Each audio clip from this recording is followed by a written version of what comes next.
Paul Conlon, thank you for your time. And I'll have to say, danke bitte guten Tag as well, which we'll get to in a minute. That'll all become clear in a minute. But thanks for coming on. You're an engineer. You've got a particular interest in digital ID and all things digital around surveillance and all sorts of other things. You've written a book called Citizen One. It's actually called Citizen One: The Case Against Digital ID.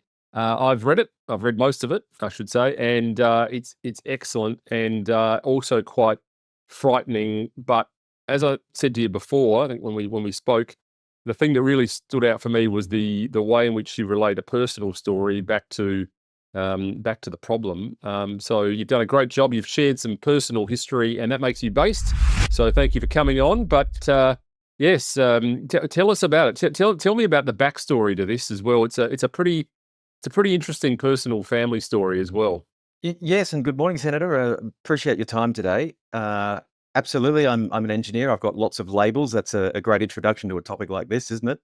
A product manager and a father and an Australian-born ex-army officer and all of those things. And as you mentioned, I've got an interesting family history. And I suppose the backstory to the book really starts like many of our journeys about 5 years ago or so, when we started to watch the standards and institutions that we thought were shouldering us starting to crumble. And I looked around me and kind of didn't know where to start, and found that many areas were being well represented by brave people who were providing counter narratives.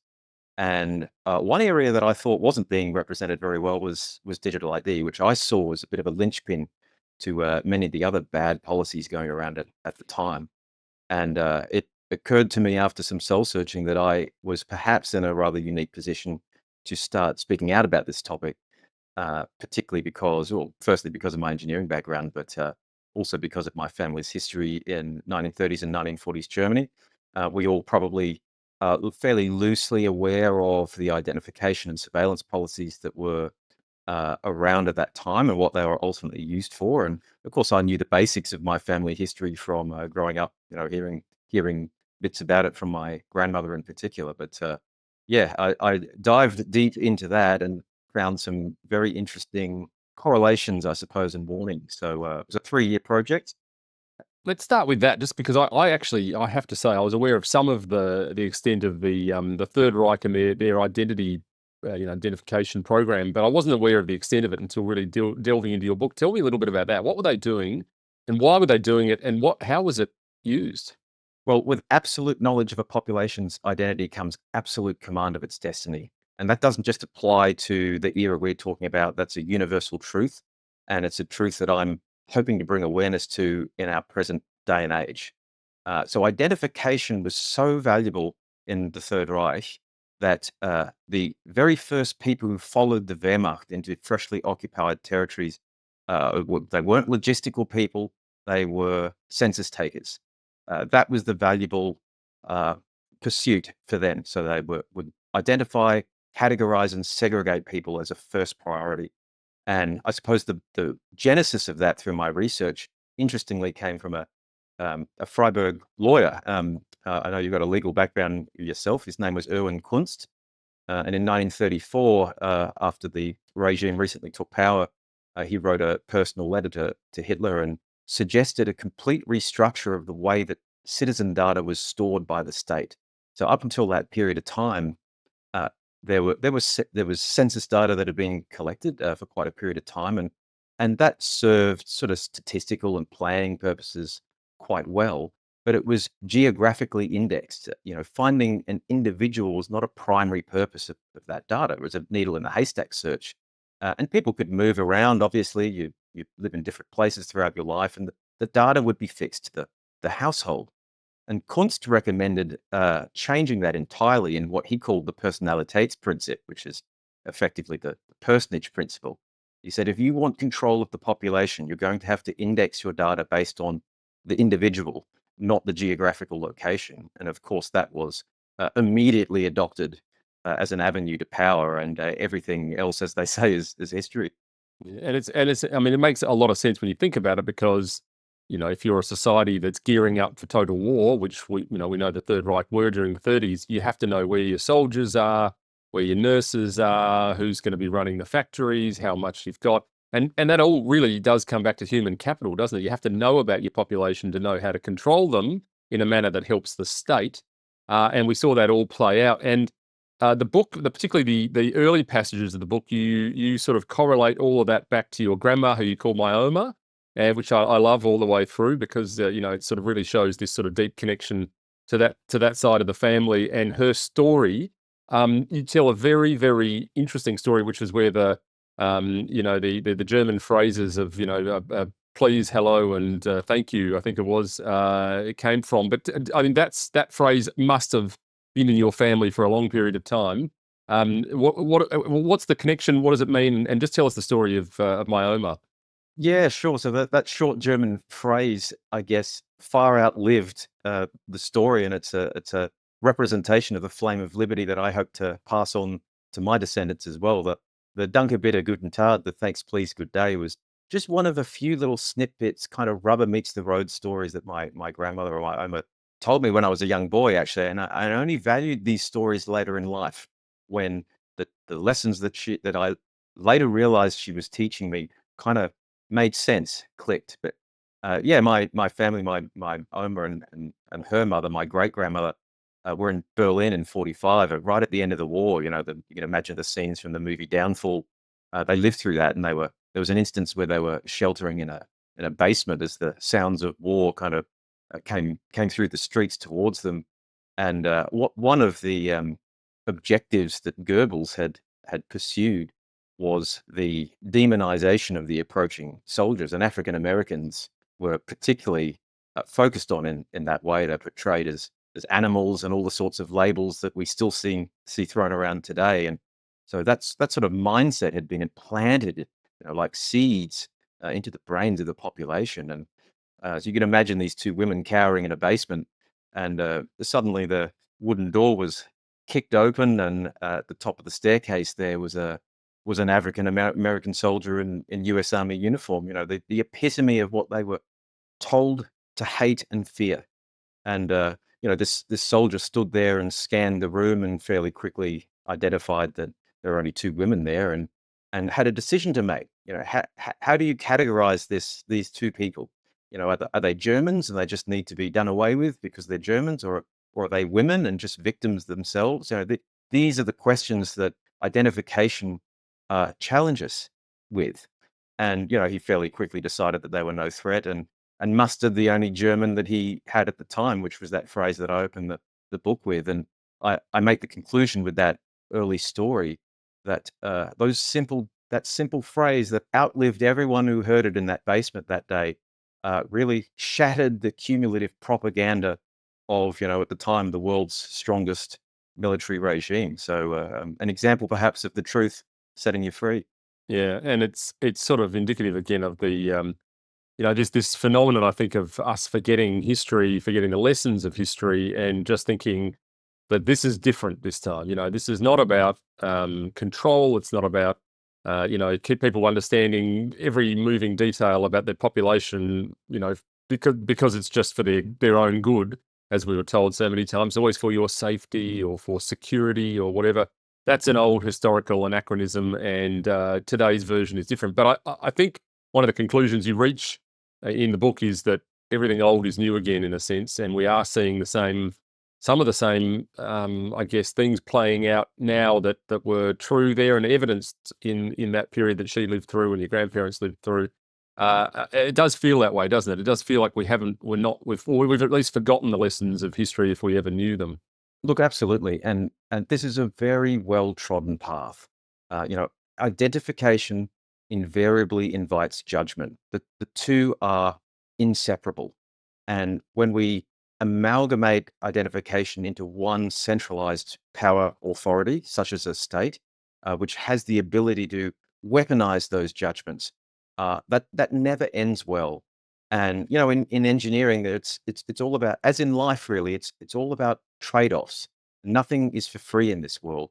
And if we want to consider the construction of what I call a safety critical system, one that when it goes wrong, which they always do, people die. It has real effects in people's lives. That we have to really have some positive benefits that outweigh that. And I just can't for the life of me identify what those benefits are that justify taking on these risks, especially now in the age of AI, where this type of data is being trawled by big compute systems that come to their own conclusions about us and our value, and we haven't matured enough as a culture and a civilization to really fully understand what that means, particularly in an intergenerational level. So it's extremely alarming to see the little carrots, as you said before, safety, whatever that means, assuming we even want to optimize our society for safety. That's another big question, and convenience as well. I happen to note that the government has a couple of these short video sales pitches on My ID, and the go-to convenience examples, there were two in particular. One was applying for a tax file number. So I don't know how many tax file numbers you apply for in any given week, but it certainly wouldn't save me much time. They claim it goes from 28 days down to 10 minutes. Well, whoop-de-doo, right? And signing a stat deck was the other one that they came up with. Again, it's not the largest friction in my day-to-day working life. So I can't see how the carrots really outweigh the demonstrably negative examples. No, they're gonna have to work a little bit harder on their examples, I think. But we'll get to actually. There are a couple of things you said in there that I'm interested in. But before we get to that, let's just remind people what we're talking about here, because in the era of your grandma and grandpa, presumably we were talking about a central database held in Berlin, all written by hand, probably some maybe on a typewriter, all having to be searched through manually. That's not what we're talking about with digital ID here. And of course, I'm sure people would know if they're listening. If they don't, they should, because they're going to learn it pretty soon. But May 2024, I think the legislation was passed, and it's sort of being, kind of worked on and rolled out now. Of course, it's all voluntary, so that's okay. You can relax. It's all going to be voluntary, we're told, until it's not, until, you needed to go to hospital, or you need to have an ID to lodge a tax file number or whatever. But let's just for a minute stop, and can you just explain to people that are listening, what we're actually talking about with a digital ID system, like physically for the person on the street? What will it mean? Yeah, so it's actually quite a difficult thing to define. It's not a single app. It's not no two systems in their details at least are alike, and we have a number of large examples around the world. The go-to one is China's system, but many people aren't aware that India, it's called Aadhaar. India's Aadhaar system is actually the world's largest biometric digital ID system, which offers no shortage of examples of rubber meets the road type problems that its citizenry is forced to deal with. But effectively, it has a number of basic characteristics. It's a system where, and this is one of the points that people perhaps ignorantly make, is, well, the government knows everything about me anyway, right? But not really. We have very segregated and firewalled systems, which I maintain is a feature. So our lives are generally fairly compartmentalized. We have an experience in the real world that we're quite accustomed with. When I go to work, I'm an engineer. When I come home, I'm dad. When I go to the airport, I'm a traveler, I'm a passenger. And the way we identify and interact with the people around us is scoped by that context. So identification is very contextual. I might show my passport at customs, but I don't necessarily show them my mortgage documents or anything else, so that it's very limited in scope. And I choose what is appropriate to reveal about me given that context. One of the characteristics of centralized digital ID systems is the complete abolition of those firewalls or safeguards. So it means everything about you, the different personas that you adopt in your life, is all jumbled together and under bureaucratic control and judgment, as I mentioned before. And as you said earlier, we saw what was possible in the old analog days. And in my book, I go into great lengths about some of the technical systems that were used. And yes, they were basically based on punch card technology and analog paper cards. And what that meant is you could be, to some extent liberated from these systems through things like fire or loss, or, these cards were physical items in the world that, could be terminated in some way or disrupted. In the digital space, and this is what I try to educate people about, you can throw all of that kind of um, background or perception about the world out. Digital data has some rather disturbing properties that people need to start understanding. It's timeless, which has large implications. Everything about your life that will be collected by these centralized systems will far outlive you. So that's akin to the shadow outliving the object that casts it. It kind of makes no sense. It can travel at the speed of light anywhere in the world, and the judgments that follow it, of course, and that means that your life can be impacted uh, in many ways that are impossible to predict. You express an opinion or conduct yourself in some appropriate manner in one area of life, and instantly, at the speed of light, that has ramifications somewhere else. And yeah, having the government in the middle of that chain, I think, is a frightening prospect, and one that we really need to start to get a grip on. And you talk about when we spoke before, you mentioned the concept of this safety critical systems, which I really liked, and you likened it to the airline industry, which is so hot on these topics for good reason. Everything's got to work, otherwise there's catastrophic consequences. It always strikes me that two things: that government has absolutely no ability to deliver services that work properly and timely fashion, and they're sort of almost leagues behind the private sector anyway. And the second thing is that these systems are always hacked. I mean, they just always are. So, but the safety critical side of it is more than that. But it also will be a giant honeypot for hackers and thieves, and I'm sure there are lots of reasons why we can be assured by the people that are involved in this that that's never going to happen, but it is going to happen at some point where all of our data is going to be out there. Tell me a little bit about safety critical systems. I think that's a really good point that's often overlooked in this whole thing. It's we're told this is for safety. It's going to reduce bureaucracy. It's going to help you do stat decks. It's going to help you, kill off crime and all sorts of great things. But actually, it may be quite the opposite. It may be less safe in the world we live in if people, bad guys know all about you. Yeah, and define bad guys. Yeah, Right. yeah, And I could come up with a number of perhaps better ways to reduce bureaucracy if that's what we're actually after. But right. yeah, so safety critical is exactly that, and the airline industry is one which is quite relatable for people. And in particular, one of the ramifications of safety critical systems is people understand that they necessarily need to adopt inconvenience or some level of difficulty for a greater goal.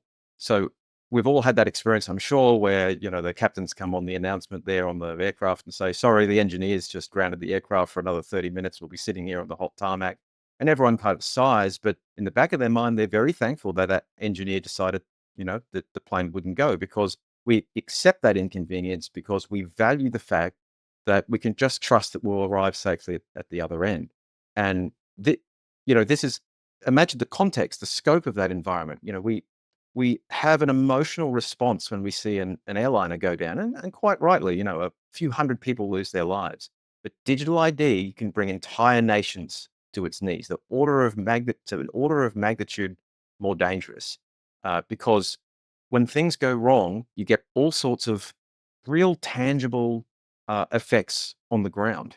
And one of those areas, it doesn't necessarily need to be disruption of services or the kind of big things that you hear about. There's all sorts of more subtle ways that it just shifts the way you're accustomed to living your life. So there's a quote here actually from the 80s, the Australia Card era, actually from an ALP MP, John Saunderson, and I think it nicely summarizes some of these more ephemeral outcomes from these sorts of centralized identification systems. So the quote is, "One can argue that the feeling that one can develop with the card is that everybody is guilty.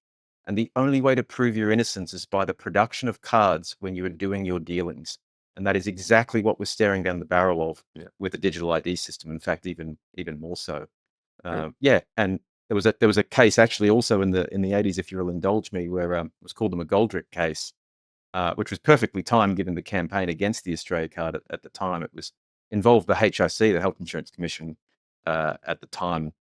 They had provided police with the Medicare details of a doctor's patients. They were pursuing the doctor at the time for alleged illegal abortions. Now, the police approached two of the girls in a manner that disclosed their abortions to their parents and their employers. Now, this is exactly the kind of stuff we don't necessarily need to be talking about these ephemeral Russian hackers or whatever normally gets the headlines.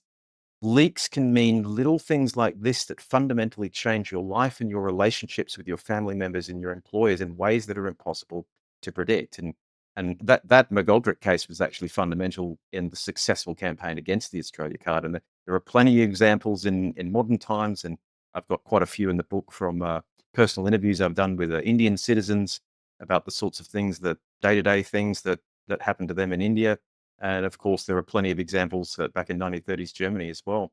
So these are safety critical systems. They're ones when they go wrong, they fundamentally disrupt, often in irreversible ways, the way you're accustomed to living. Yeah, and I can remember during the COVID times being told that, your check-in data, because, it's hard to imagine now, but we were all required to check in whenever we went somewhere, which was, incredible. But I can remember vividly the check-in data we were told was definitely only going to be used for COVID purposes until we discovered, across the country that there were many, many instances of it being used for other things, like even criminal investigations in some terms sometimes. And so, really data is king, isn't it? I mean, the information is more powerful than the sword. And you're quite right. I mean, there's so many examples of how that could happen, not the least of which being that it depends on the time. One of the arguments I've heard against this is that, oh, well, if everybody knows everything about everyone will just be good and behave. And, and we see that in China. The Chinese cities like Shenzhen now are effectively digital prisons where there is surveillance everywhere, and, the money is controlled through WeChat system, and everyone behaves themselves. There's also no political discourse either. So it's whichever way you look at it, this is really, I think, ultimately going to be very controlling. And my worry is the digital ID system is very much the centerpiece of the whole system. And when you lock that in with central bank digital currencies and surveillance, I keep saying this, we're going to enter a world where you cross a street, and by the time you may have crossed against the lights or some terrible civic crime like that, by the time you hit the other side of the street, your bank account will already be deducted $300 or something, because it's already just happened, as you say, at the speed of light. That's the world we're headed towards. But there is a graphic that will flash up on screen that I think comes from the World Economic Forum, which uses and I think you've seen this one, and we'll have to flash it up on screen, but it uses the digital ID genuinely as the centerpiece of smart cities, telecommunications, e-government, social platforms, e-commerce, goes on and on and on. This is the point, isn't it? I mean, this will become very much the sort of the backbone of these other elements, which ultimately are going to surveil, control, and dictate terms. And the bad guys are only a flick of the switch, really, aren't they? Depends on what you're into, doesn't it? If political discourse is your thing, you like to talk about politics, that's great. But it might come a time where your government doesn't want you doing it. We might already be there. This is going to be a mechanism of control. And I don't. Do you think that's an accurate kind of summary of where, where the digital ID system fits in, that sort of centerpiece?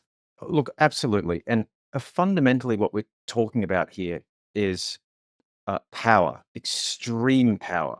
And we as a species, humans have proven time and again that we are incapable of managing power over any length of time.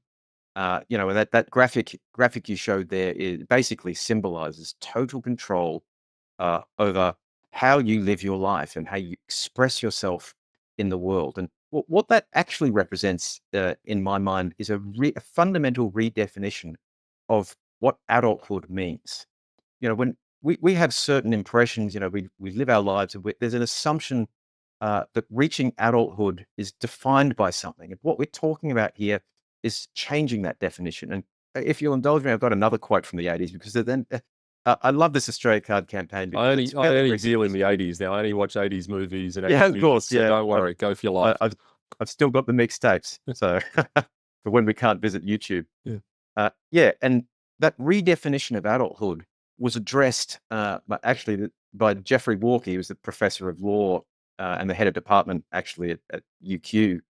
And this comment was made in the Joint Select Committee on the Australia Card in '86. And the quote goes, The free and lawful person recognized by the common law attains legal personality simply by attaining adulthood and is able to do anything which is not prescribed by law. The de facto effect of requiring adult citizens to register with the state is to introduce an additional element which is essential for their legal personality. Is this what we signed up for? Is this what we want to bequeath our children? It's not enough to just become 18. There's an extra piece of the puzzle in there. And the entity that has the power to define what that is shifts with political winds. And let's not forget, AI again is a burgeoning area. And we often say that the path to hell is paved with good intentions. It may be a very well-meaning AI that decides to take the reins of these systems and inflict all sorts of unpredictable carnage. So it's again, we go back to safety critical infrastructure. What we are building now, we have yet to comprehend, and I just fear that we do so before it's too late. Yeah, I mean, the AI discussion is a sort of a total Pandora's box, isn't it? Because I don't think any of us really know where it goes at the moment. It's sort of most people just use it to, turn a picture of their cat from 1996 into a video or whatever. But the truth is that I mean the AI models are collecting data every day. We don't know where they're going to go and what they're going to do. There's sort of talk of it now being adopted by government agencies. We see a lot of this running out through the COVID period. We know that the Department of Home Affairs, for one, were engaging what we believe were companies overseas to use AI to scour the internet looking for things they could report Australians for, like they were against the government narrative in the COVID sense. But so, like it looks to me, you don't have to go very far to scrape beneath the surface to see the sort of the white paper of where this is going already. It's already happening in many respects.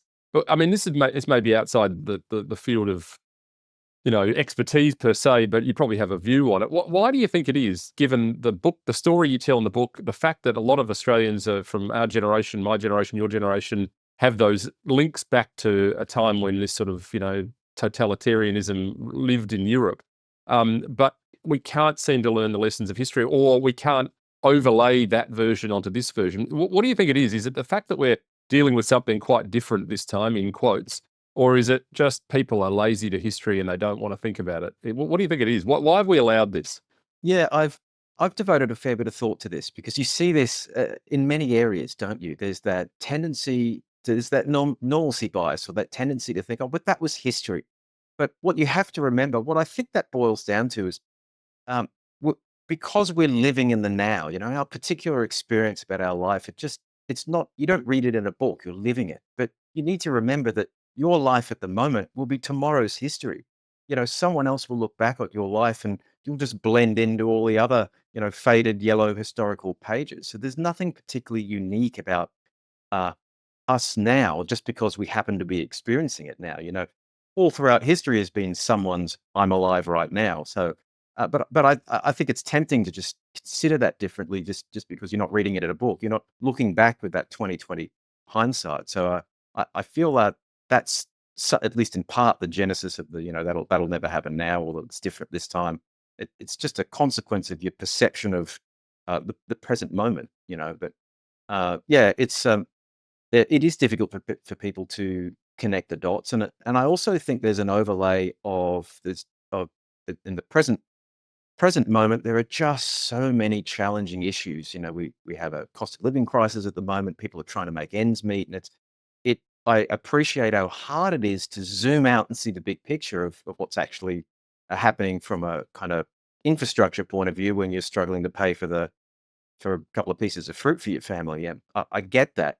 But that doesn't at all mean that it doesn't excuse us as custodians of, tomorrow's liberty, to take our eye off the ball. What is happening now at the moment is a hoovering up on a large scale of data.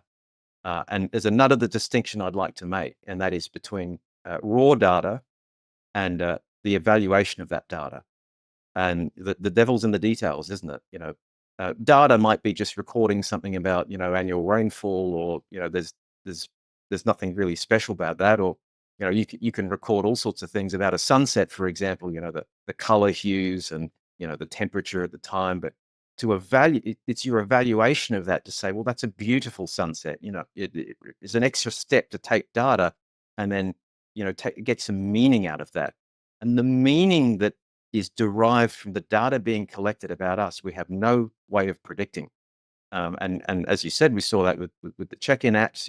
What's collected under the guise of one outcome is used under the other. And there are other examples of that. We have unclaimed money laws in this country, and in 2012, the period of inactivity changed from 7 to 3 years. That suddenly redefined, whether your money in a bank was unclaimed or not, and hence open, for the state to confiscate. Rules can change, which means the evaluation of your data can and does change. So the safest approach is just not to allow the data to be collected in the first place. And as a final point there, you mentioned about it's safe, it's secure. I'd like to drill into the deep definitions of those terms, because there's a truism that the only secure computer is one that's switched off. And we're not talking about that here. So there will always be ways that it can fail through malice or otherwise. Yeah, that's exactly right. And, you make a good point about people shouldn't have to be across the detail of all of this and where it goes and what the ramifications are. That people elect local representatives to go to Parliament to do that for them. And we expect our politicians to be across this. I have to say, I'm not sure how much awareness. My side of politics actually voted against this, for which I'm very grateful. But I've gone a step further and introduced twice now, or reintroduced, I should say, a repeal bill in the Australian Parliament just to repeal it. My fear is once this is bricked in, it's going to be nigh on impossible to remove. And the best we are ever going to do is, I think politically we have to ensure we're getting people into Parliament that understand these issues and the importance of the sort of things we talk about. We pay lip service to, liberty and freedom and all this sort of stuff. You hear it in every maiden speech, that comes out. But not often do we see enough pushing against it, I think, from all sides of politics, because this is bigger than left and right, blue and red. This is sort of about Australia versus, I think the big end of town, frankly, that some parts that the left talk about that, that is actually looking to just circle control. This is, this is going to be a very good thing for the establishment. It's going to be a very good thing for big business, corporates, and it's going to be a very bad thing for the citizen on the street. So I do think that we have to, we don't expect mum and dad who are trying to make ends meet to be across this. My fear is that they're going to understand it when the rubber hits the road, as you say. And what's your feeling on that? What's your feeling about the light bulb moment for people? There are people that are very across this. Company ID, director's ID, I get a lot, that's already happened. But what's your feeling? What's going to be the pinch point for this? Because we know it's not going to be voluntary in the truest sense. It's going to be, entirely mandatory in a sense if you want to participate in modern life. Do you think Australians are going to get that message sooner or later? This is where some of the good news comes in, I think. So when I first embarked on this journey of advocacy, I suppose you could call it, I was bracing myself for the similar kind of abuse and pushback that, the doctors at the time, for example, were experiencing, and anyone who was going against the mainstream narrative. And what I actually found was quite the opposite. And I don't know what it is. I think it's something particularly cultural about Australia and our history. But everyone, with the exception of literally one individual who I kind of spoke to about this, came up with that. Yeah, I don't like, it's no one's business who I am. There's something, there's a visceral revulsion or objection to having to identify. And, a lot of people kind of do it begrudgingly or feel required, but they don't tend to embrace it. And I don't know if that harks back to the kind of Ned Kelly era or Eureka Stockade. There's a kind of few moments in our history which dance around the fringes of this topic. And again, the Australia Card campaign, or rather the campaign against it, gives us a bit of a clue about that rate of change of resistance that you just asked about. That idea was floating around for many years and actually went past the double desillusion election, but without much kind of public discourse. But all of a sudden, it became a hot topic. And, there were instances where talkback radio hosts couldn't find any callers who wanted to talk about any other topic. There were public marches, and but that happened very quickly and right at the end. And so maybe we've got it feels slow at the moment, but I'm optimistic that perhaps how this will play out is again, slowly, and then kind of all at once. And you're also right, going back to what you said before about this, to some extent, being a one-way street. There's evidence to support that, and that comes out of most notably out of Aadhaar in India. I actually interviewed for the book a business owner I know over there, and one of the astute comments he made is these systems need to be stopped particularly before they become entrenched in business systems. So once you get businesses expending capital, building their kind of payrolls and business workflows on top of this sort of government identification infrastructure, I mean, they're financially incentivized to keep going with it, aren't they? That becomes very difficult to unglue. And we're not there yet, so I hold out hope. And there are a number of pillars we can pursue in parallel. And I've kind of talked about these in my other public work, but I think the individual has a large amount of sway, and the battle will be won, I think, in the small everyday details, in ostracizing those who want to know more about us than is necessary for the context, as I mentioned before. And that can be everything from people just casually asking your email or name or all sorts of things. The identification in Australia, globally, but let's start with our backyard, needs to become as taboo as commenting on a lady's weight gain. There were some areas that we just don't go to, and identification needs to be outside the Overton window and encourage self-policing. And that will make systems like this really hard to enforce on the ground. And then a level up from that, we've seen how effective corporate boycotts can be, particularly with the DEI and kind of woke agenda. Harley Davidson and Bud Light, there's a lot of them where they had to do public reversals because of consumer backlash. And we have a lot of power, and we need to use that as consumers at the moment, wherever possible, to just turn our backs on companies that wish to enforce this stuff. Whether they choose to do so because it's cheaper or whatever, it does not matter. They're fundamentally rewriting the fabric of our society, and we can't stand for that. Then there's the political pillar, as you mentioned before, and thank you for reintroducing that very short but very important bill again. And then the other consideration, I think, is an inward one. As you said, there's a lot of lip service given to the terms liberty and freedom, but these things throughout history have required great suffering to maintain. It's a fragile flame that we need to cup our hands around to keep alive, to pass it to our children. And I think if we aren't suffering some sort of inconvenience or difficulty, we're not doing enough. So, when the inevitable calls to identify, to get on the internet or social media or whatever it is, come, we need to have asked ourselves that question and looked at ourselves in the mirror and say, what's my line? Am I willing to do without Instagram for a few months or whatever to have a chance to win this battle? Is that my price? And everyone's line will be different, but I think we need to ask ourselves that in the truest way possible, and then when we're confronted with those circumstances, embrace the difficulty as evidence that you're doing something greater than yourself. Yeah, and I think, you make the point in the book, or that I think perhaps even this was another lesson from a relative, that you don't actually know what you've got till it's gone.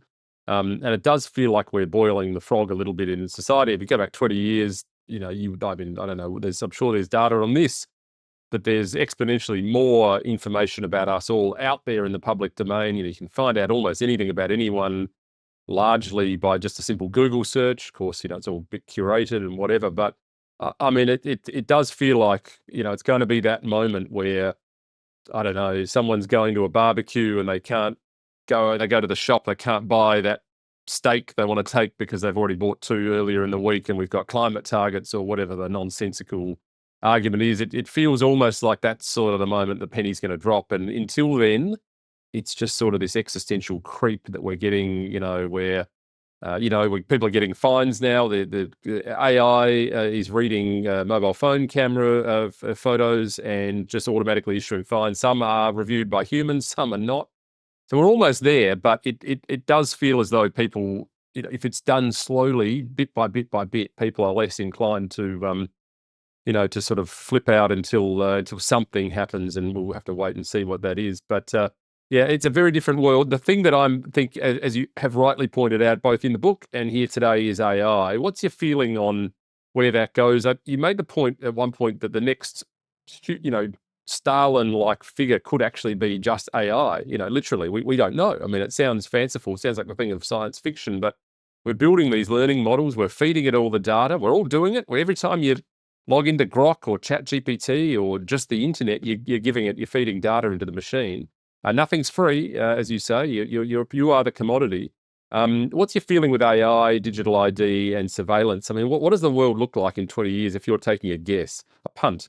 Yeah, look, it's the overlap of those topics that make this particularly dangerous. There's nothing inherently dangerous about AI. If all AI could do was make funny cat videos, great, right? It's doing the world a service.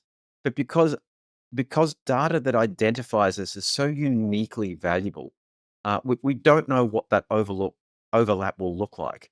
And just to riff on that a little bit, as we've talked about earlier, identification data is not like any other type of data. It's not like the rainfall measurements that I mentioned before that can't really be weaponized. Identity data is very much the key to our lived experience and resources. You think about it. You go to access your bank account, and you ask for you're asked for your house address and your phone number, and this bundle of sticks of various facts about you, to a sufficient extent to satisfy the service provider that you're dealing with at the moment. So these are metaphorical keys to access our resources, and we just don't know what will be inserted in that chain. As you said, whether it's AI or some human tyrant or anything in between, we can't tolerate the infrastructure that allows the disruption of this particularly valuable type of data. And that's, you mentioned a surveillance there, and I know you've talked to Mike Schellenberger about the censorship industrial complex before. Yet, we surveil that which we find valuable. Where there's smoke, there's fire. We don't have surveillance on empty streets. It's the human beings are uniquely valuable. It's humanity that builds technology and builds civilizations. And creates wealth and value. And so that's why it's so interesting to surveil and so valuable to surveil and censor when things are going wrong. So, look, it's impossible really to predict, but one general statement I will make is I do think we have a moral obligation to be somewhat positive about the future. And the rapid introduction of AI now reminds me a little bit of the era where the internet was introduced. I mean, that disrupted everything. And at the time we had, people saying, "Oh, that quirky little thing, you had that'll do nothing." But now it's every day, and it's fairly quickly. Like, this is our own lifetimes. The way we interact with the world has been completely flipped. So it may be the case that we're living quite comfortably with AI still in our lifetimes now, whatever that looks like. But in a way, it's dabbling in the details. It doesn't really matter if it's AI or any other type of technology or disruptive change in our society. I think if we zoom out and apply the same kind of fundamental first principles thinking about the relationship between the individual and the state, the standards we're willing to accept within our society and gift to our children, then a lot of these kind of gray areas become a bit more black and white.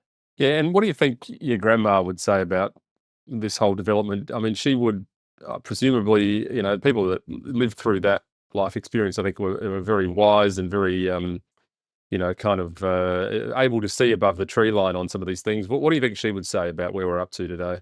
Yeah, well, when I pull the doona up at night and go to sleep, I'd like to think in my private thoughts that she'd be happy with how I'm using the lessons that she gifted me. But interestingly, tyranny is a very patient foe. But it just so happens that this particular flavor of tyranny struck her twice in her life. She lived through the 1930s, 40s Germany and the weaponization of identification there, and she saw it reemerge during the Australia Card era and gave her particular chills. So it will keep popping up, and we just happen to be the custodians of the resistance at the moment. So I would think that she would see this as totally normal and expected, and that we are to apply the same level of maturity in raising awareness and and implementing the standards that we see fit within society as she did and people have throughout history. And it's countless examples. I remember the famous quote from Churchill, when he abolished in 52, I think, the national identification card that was introduced in 39 for the war. And he labeled that as setting the people free. So that this pops up all throughout history, the identification as upsetting the balance of power between the individual and the state. And, she played her innings and now we're playing ours. Yeah, and we don't listen to that generation enough. It's too easy to just dismiss it as yesterday's news. It'll be different this time, which of course it's not. Paul Conlon, the book's Citizen One, The Case Against Digital ID. Thanks for writing it. It was a great insight. And I think, as I said, those lessons from history just need to be heeded here. We will keep talking about it, as I'm sure you will. And keep up the great work. And thanks for coming on today. My pleasure, Alex. Genuine thrill to talk to you.